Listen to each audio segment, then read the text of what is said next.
This episode is one of a four-part series on The Future Accountant, featuring Sage partner Matt Lescault, President and CEO of LW Consulting.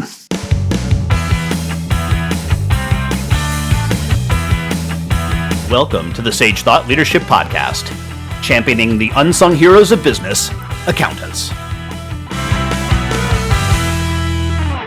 Well, hi, everyone, and welcome back to our podcast. I'm Ed Kless, and I'm talking with Matt Lescault on The Future Accountant. This is a series that we've been doing. Our fourth episode is talking about what business owners can do right now to prepare for working with their future accountant. So, Matt, what have you got for business owners today? What can they take away today? What can they do right now to get ready for the future? Yeah, I really want to start with the attitude business owners should have. And that is that this is an opportunity. A lot of times, if you've had the same accountant in a place that's just retired, you're having somebody that has done it the same way for a long time. And so this is an opportunity to affect change, to have a change agent within it, and to look at how to approach your financials in a different way, how the data is reported in a different way. Opportunities that I see is one in technology. It's an opportunity that a lot of times your accountant was very comfortable using the products and that they've chosen. It could have been 10 years ago. And so an investment in the new technology and new capabilities, AI-enabled technology that's going to make it easier and more efficient to do the work. Processes, an opportunity to change and adapt your processes to be more new aged, whether, and bring that process into the technology that I just talked about. I think it gives you the opportunity to look at the people and really find the right set of people. I know it's self-serving, but I believe and I talked about this in the last episode, I believe in a balanced approach. Having a person in-house and having an organization that you outsource with, because then you have a tantamount to an actual department, and you have the ability to have different skill sets up and down the organization. One of the things that I think is really underscored, not talked about enough, is the fact that not everybody's meant to do everything, especially in the accounting realm, and take that time to build a team that'll give you the full flight of services. And when I say services, tasks at hand that allow for that real strategy. The other side of this is an opportunity, an opportunity to really assess your business, to take of time to really look at what is simply the simplest, most easy things to do to make your business more effective. Last time you gave an example about a roofer who you had a conversation with about specialization. I wonder if you have an example of a customer of yours or someone that you've encountered who did a really good job at preparing themselves for the future. So if you could maybe tell a story about that, that'd be great. Well, I think that let me think about this. I think about a nonprofit. I have a client that had made the investments into the technology side, but saw an opportunity that the technology wasn't being used the way it could, that they felt that they could get more information that could help drive their organization better.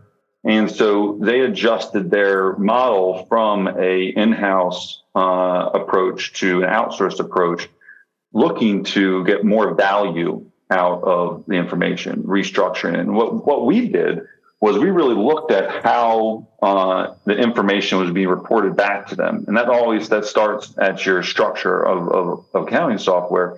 And what we did is we said, okay, what is most important to you? What drives your decision-making every day?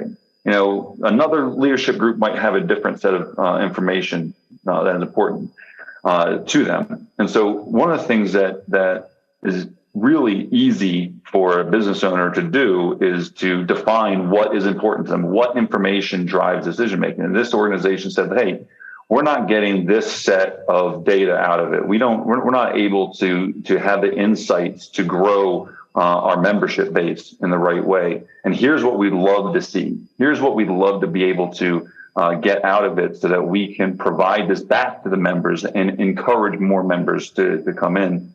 And they saw a lot of value in that. So it goes back down to what can we do? What can business owners do? I'm repeating myself. Understand what you're actually going to use from information and what that information is going to help you achieve. It's setting a goal. It goes back to our conversation around assessing. And I think what's important to note there is that business owners oftentimes get stuck in the mindset of how do I get this data out? And that's not what that's the roofer, right? They're not capable of doing that. So you want them to stay focused on what is it that you need. We'll figure out a way to get what you want. But you really need to. You don't have to write code. You don't have to be the accountant. You have to be the desirer of information. And what are perhaps some questions they can ask themselves to make sure that they're getting to that level of information that they want? Well, how involved are you as a business owner? How much work are you doing that really falls into the accountant? Because when we talk about the future accountant should be able to do analysis for you. You know, when I go into certain meetings, I don't sit there. I haven't been in the 10 meetings that led up to it. I'm getting debriefed and getting suggestions. So the future accountant is really about being able to assess and provide that guidance. And so if me as a business owner, if I'm in it, if I'm the one sitting in my accounting software or my business intelligence software, creating reports and analyzing and coming up with what the right answer is,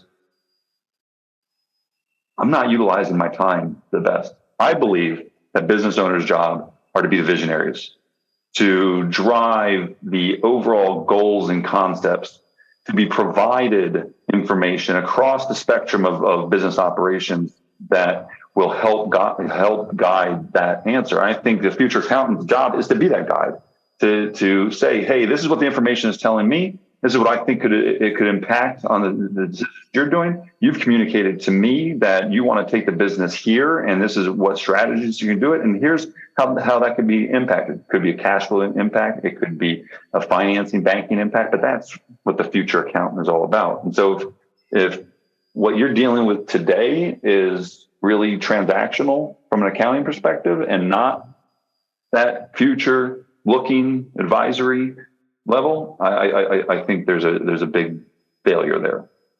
So what you're saying, Matt, is that the business owner needs to stay involved in their mission, vision, and values. That's where they need to spend their time, and let the rest of the stuff fall to the people who can help them get to that vision. Yeah, it's a hard transition. I have a really great team, and I remember one of them saying to me early on in being a team, said, "Stay in your lane." And what she was saying was, this is beneath where you need to be. You need to let us do our job and come back to you after we've done your job. And it can be hard as a business owner, especially if you've grown it from a startup all the way. You've worn every hat there is in the business. Sometimes it's hard to take off that hat, and I've struggled with it myself. But I always remember those moments, and I can say I look back and I have a lot of value in it. So again, if I go to the future accountant, it's the future accountant's job to take those hats off the business owner, to allow the business owner to do what their unique capability. If we go back to that conversation, to be the driver of the business and not not working in the business. And everybody talks about work in versus on, but that's a real thing. Matt, this has been great. Thanks so much for sharing your insights and knowledge with our audience about the future accountant. Thank you.